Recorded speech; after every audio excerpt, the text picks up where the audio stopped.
Welcome to Kit Katastrophe. My name is Kit, and today we'll be taking a look at Transformers Studio Series Deluxe Class Bumblebee.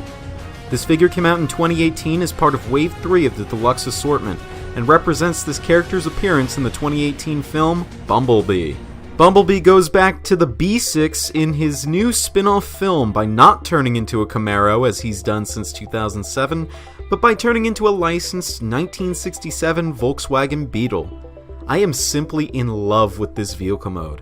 I'm not sure exactly what it is, but it probably has something to do with its round shape and how well it feels in my hands. It's just a barrel of fun, and I love finally seeing Bumblebee's Volkswagen form right before my eyes. No, I don't have Masterpiece Bumblebee, why do you ask? Anyway, one thing you've probably noticed about this vehicle mode is all the gaps, especially between the roof and the rest of the body. Let's just say that this vehicle mode is denser than a neutron star and is just one poor locking tolerance away from exploding apart. It's lucky that all the tabs on my copy work. The sculpted detail is very nice, with a lot of Volkswagen logos on the hood and hubcaps, but the painted detail is pretty sparse. Of course, the lights are all picked out in their appropriate colors, but not much else is. This is due to the sheer amount of clear plastic present on this vehicle mode, with 2/3 of the top and the entirety of the doors being coated in yellow paint just to accommodate it, which I find extremely wasteful. The clear plastic will come up again shortly. Bumblebee comes with 3 accessories, all of which I'll talk about in detail when we get to robot mode, but for now I'll show you how all of them store in vehicle mode. The replacement gun arm locks onto a tab between the robot legs, which is a fair deal better than SS-01's weapon storage. The blade add-on can tab onto either of Bumblebee's robot mode arms and can even stay there throughout the entire transformation either way, and doesn't even get in the way of rolling. The alternate face tabs into a slot behind the front bumper. It can be a little tricky to peg in sometimes, and the antennas stick out at the front of the vehicle mode. It's not that big a deal to me, however. Eschewing all 3 of Bumblebee's accessories for the sake of simplicity, let's talk transformation. It is a ball ache. It's a fairly standard Bumblebee transformation scheme, just on a much smaller scale, with the same complexity and worse tolerances than the original. This just means that everything has a lot less clearance than usual, making for a more frustrating and a scarier experience. Speaking of scary, there's the backpack. To get it into the proper robot mode position, you have to force a clear plastic part, connected to a clear plastic joint of course, into a groove high on his back. However, the clear plastic part has to clear a superfluous ridge placed between the groove and the part's first point of contact with the back, which just adds an untold amount of unnecessary stress to the clear plastic joint. This one step irks me to no end, to the point where I have to inspect the joint each time I do this to make sure it's not about to break. After that fiasco, all that's left to do is form the door wings. The very inaccurate door wings. Obviously, Studio Series Bumblebee's robot mode is only based on concept art of his appearance in the 2018 film, rather than the final design.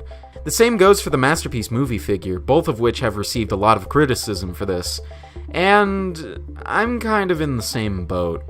Studio Series is meant to be the be-all, end-all of the Transformers on the silver screen, at least at an affordable price, and Bumblebee drops the ball by rushing in far too early. I know, they had to get this figure out in time for the release of the movie, but it's still a valid point against this figure. At the very least, I can say that he's still recognizably Bumblebee, and features a lot of similarities with the final design. It's a shame that the hood chest is fake, especially when the real hood is just a 180-degree turn away. The legs are nice and round, like in the movie, and his shoes are pretty screen accurate. I wonder if he and Hubcap had similar design influences. The door wings, while inaccurate, look pretty good and are very much a hallmark of modern Bumblebee designs. His teeny tiny noggin is really nicely painted and sculpted too. Unfortunately, it's less accurate to the final, cuter design from the 2018 film, and more similar to the face design of the prior 5 films. Speaking of faces, you can take his off in pure Optimus Prime style. It can be a right bitch to get the face off, but the result is horrifying.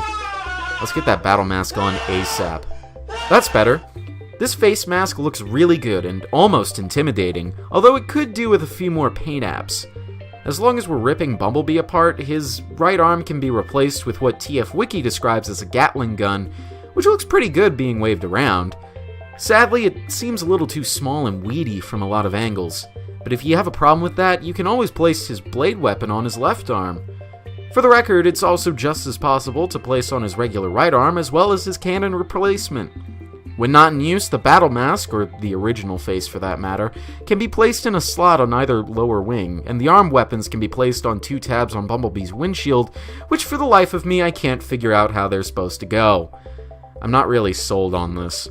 Storage is always nice, but this is pretty lazy, and besides, if I have this guy on a shelf, I'd have all the errant accessories underneath him. Bumblebee's last accessory is his Studio Series requisite display stand. This one is titled Charlie's Garage, obviously representing Charlie Watson's garage from the Bumblebee film, in which the titular character spent a fair deal of time inhabiting. It looks really good, though again, I don't use these stages for anything other than decor. Now, let's get into posability. Out of all the joints I consider primary joints, Bumblebee features a ball-jointed head with unlimited spin but hindered upward motion, ball-jointed shoulders with unimpeded forward motion and outward movement, hinged elbows that bend over 90 degrees, ball-jointed hips with unlimited forward motion, slightly impeded backward motion due to kibble, and barely obstructed outward motion, and hinged knees that almost bend 90 degrees. As for secondary joints, Bumblebee features incredibly tight bi-swivels. On his right arm, it's best to apply careful pressure close to the swivel so that you don't accidentally disengage his arm or gun replacement. An inward moving wrist due to transformation. A completely unobstructed waist swivel due to transformation. Somewhat limited thigh swivels that only help to make some poses more natural. And forward and backward motion on the ankles, along with an incredibly deep ankle tilt.